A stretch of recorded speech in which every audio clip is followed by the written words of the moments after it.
नमस्कार, देश न्यूज में आपका स्वागत है और मैं हूं आपके साथ स्नेहा और आप देख रहे हैं हमारा खास कार्यक्रम सिनेमाया। आपने एम.आर. राधा का नाम तो सुना होगा। एम.आर. राधा को साउथ में नांदी गावेल यानी कि किंग ऑफ एक्टिंग कहा जाता था। ये उपाधि उनके बेहतरीन अभिनय के लिए दी जाती थी।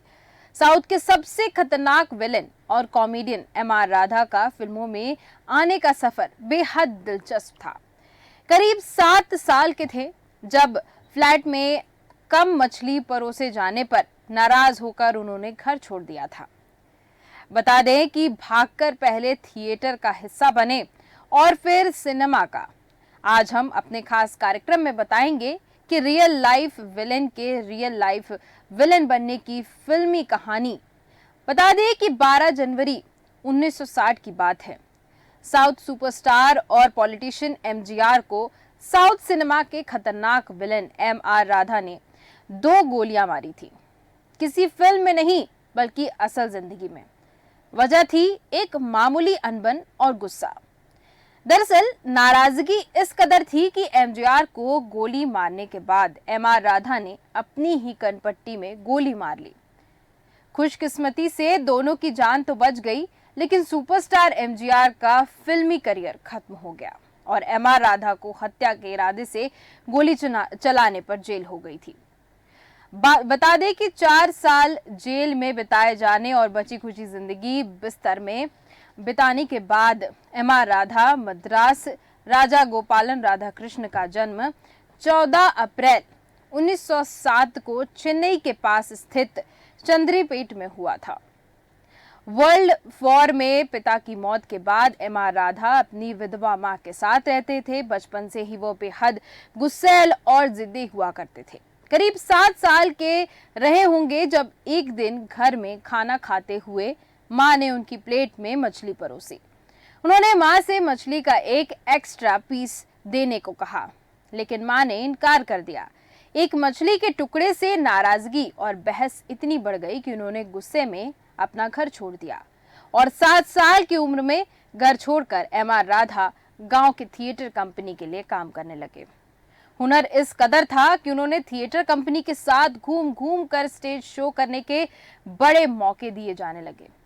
तमिलनाडु के नागपट्टिन की अय्यर नाटक मंडली से जुड़कर भी एम.आर. राधा कई प्ले का हिस्सा रहे थे, लेकिन वो बचपन से ही गुस्से के तेज थे।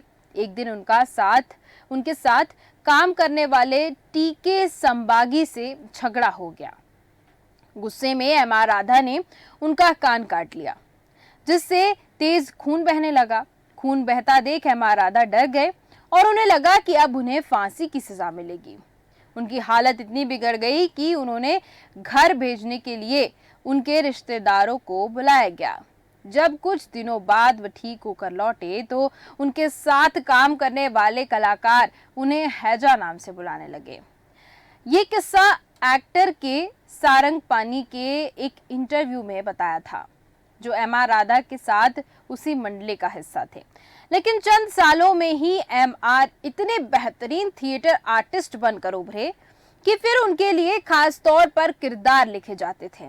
जिस दौर में लोग मंच पर चप्पल जूते पहनने से डरते थे, उस समय राधा बाइक लेकर मंच पर स्टंट किया करते थे और उनको ये दमदार अभिनय ज्यादा दिनों तक अनदेखा नहीं रहा।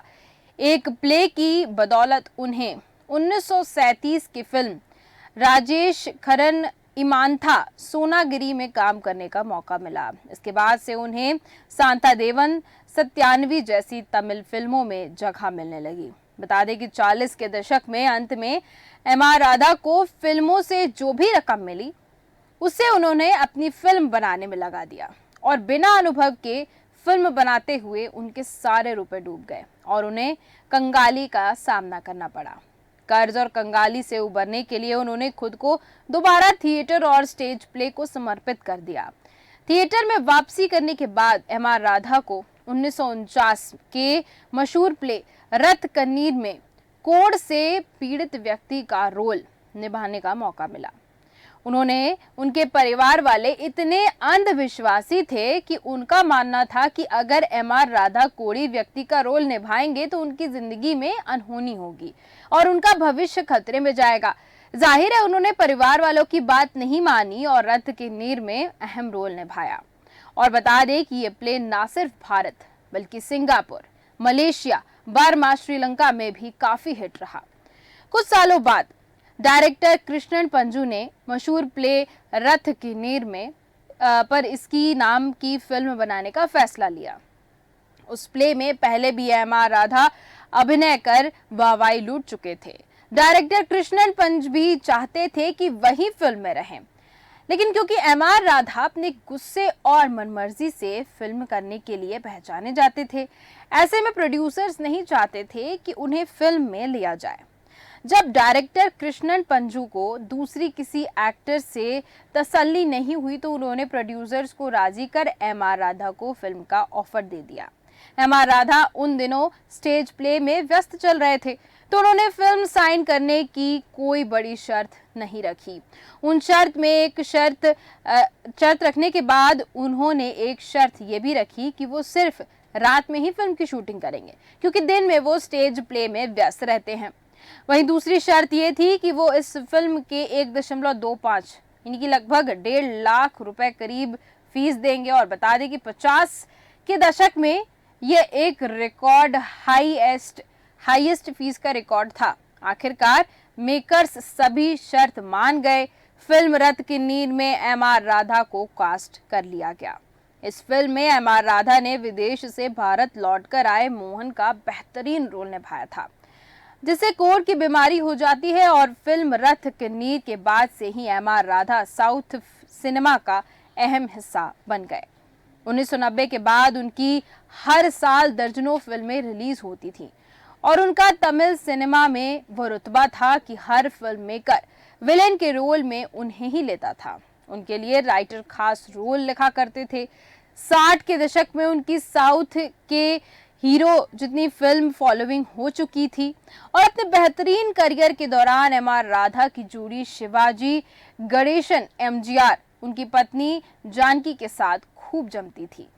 उनकी ज्यादातर फिल्मों में एम.आर. राधा ही विलन बनते थे। एम.आर. राधा ने एम.जी.आर. के साथ पहली बार 1961 की फिल्म नल्लावन वाजवान में साथ काम किया था, जिसके बाद दोनों पासान आनंद जोड़ी, चंद्रोयम, थांजपू मद्राम और ये दर्जने फिल्में थीं, इनमें ये लोग साथ नजर आए थे।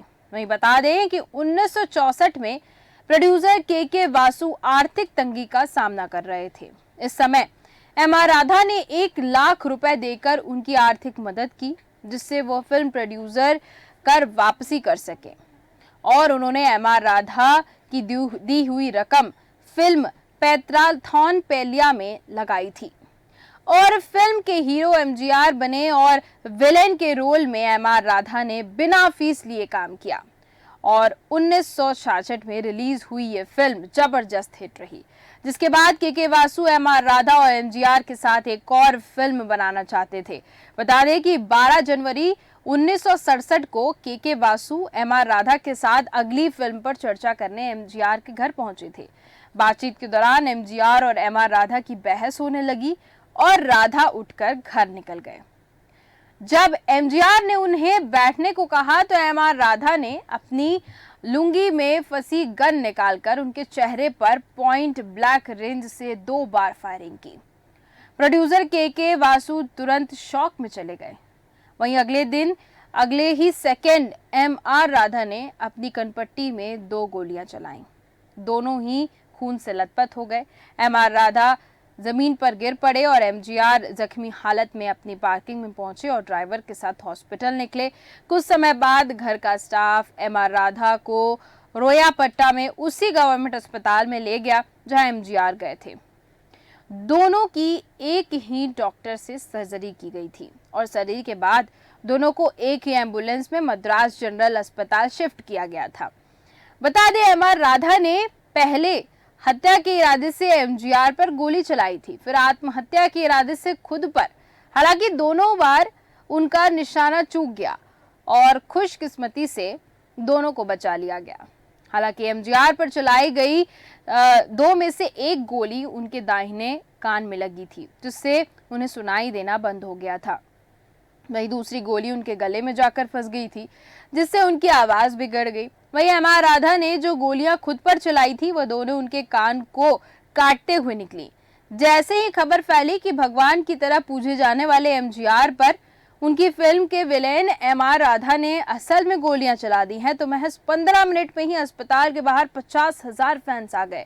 कई फैंस मातम मना रहे थे, वहीं कुछ एमआर राधा की जान लेने के ऊपर उतारू हो गए थे। बता दें कि भीड़ इतनी ज्यादा थी कि भीड़ को काबू करने के लिए एक्स्ट्रा पुलिस फोर्स बुलाई गई थी। वहीं गुस्से में कई फैंस ने एमआर राधा के घर में घुसकर तोड़फोड़ भी की थी। बता दें कि अस्पताल में एडमिट रहकर एमजीआर ने मद्रास स्टेट इलेक्शन की एप्लीकेशन भरी। इसकी एक तस्वीर भी सामने आई, जब गर्दन और सिर में पट्टी बांधे हुए एमजीआर एक पेपर में साइन करते दिखे। फैंस और डीएमके पार्टी कार्यकर्ताओं ने उनकी ये तस्वीर पूरे तमिलनाडु में फैलाई। फायदा ये रहा कि 1967 में एमजीआर पूरे 27,000 वोटों से विधायक बने और ये मद्रास के इतिहास में सबसे ज्यादा वोट हासिल करने वाले विधायक थे। वहीं हालत में सुधार आने के बाद कुछ दिनों बाद ही एमआर राधा को गिरफ्तार कर लिया गया और मई 1967 में कोर्ट ने मामले की सुनवाई की, जिसमें दोनों ही पक्षों ने अलग अलग बयान दिए। एमजीआर और इस घटना के इकलौते चश्मदीद के वासु ने बताया कि बातचीत के दौरान एमआर राधा अचानक खड़े हो गए थे। जब एमजीआर ने उनसे बैठने को कहा तो वो नहीं बैठे। ऐसे में एमजीआर और के वासु ने बात करना जारी रखा और कुछ ही सेकंड बाद एमआर राधा ने अचानक उन पर गोलियां चला दी। वही अपनी सफाई में एमआर राधा ने कहा कि नेगेटिव आर्टिकल लिखने पर एमजीआर उन पर गुस्सा कर रहे थे, तो तत्कालीन तमिलनाडु के मुख्यमंत्री कामराज को मारने की प्लानिंग कर रहे थे। सबसे पहले एमजीआर ने उन पर गोली चलाई, फिर बचाव में उन्होंने गन छीनकर उन पर फायरिंग की। वहीं एमआर राधा के बर्थडे पर उनकी बेटी राधिका ने एक ट्वीट कर उनसे जुड़ा किस्सा शेयर किया था। उन्होंने बताया कि जब एमआर राधा पर एमजीआर की हत्या करने का केस चल रहा था, तब कुछ वकील चाहते थे कि वो कोर्ट में कुछ झूठ बोलें, जिससे उन्हें बताया जा सके। हालांकि उन्होंने कहते हुए इनकार कर दिया कि प्लीज मुझे वो करने को मत कहो जो मैंने जिंदगी भर नहीं किया हो। कई महीनों तक हुई सुनवाई के बाद 4 नवंबर 1967 को हाई कोर्ट में एमआर राधा को दोषी पाया गया और उन्हें 7 साल की सजा सुनाई गई। वहीं फिल्मों में कम बैक के बाद 1978 में एमआर राधा की 5 फिल्में रिलीज हुई, जिसमें से ज्यादातर हिट रहीं। जब कुछ ठीक होना था कि अचानक पीलिया होने से उनकी हालत बिगड़ गई और हालत बिगड़ने के बाद आखिरकार लंबे इलाज के बाद 17 सितंबर 1979 को उनका लगभग 70 साल की उम्र में निधन हो गया। तो आपने सुना एमआर राधा के बारे में। एमआर राधा का किरदार बड़ा ही दिलचस्प था। फिल्मी दुनिया का किरदार वो वास्तविक जीवन में भी ला चुके थे और इस वजह से उन्हें सजा भी झेलनी पड़ी। उन्होंने वास्तविक जिंदगी में गोली चलाने का काम किया और उसके बाद उनको सजा भी झेलनी पड़ी। तो कुछ इसी तरह के रोचक तत्वों को जानने के लिए और बॉलीवुड से जुड़ी तमाम खबरों को जानने के लिए, साथ ही साथ बॉलीवुड के अपडेट्स जानने के लिए देखते रहिए हमारा ये खास कार्यक्रम सिनेमाया। नमस्कार।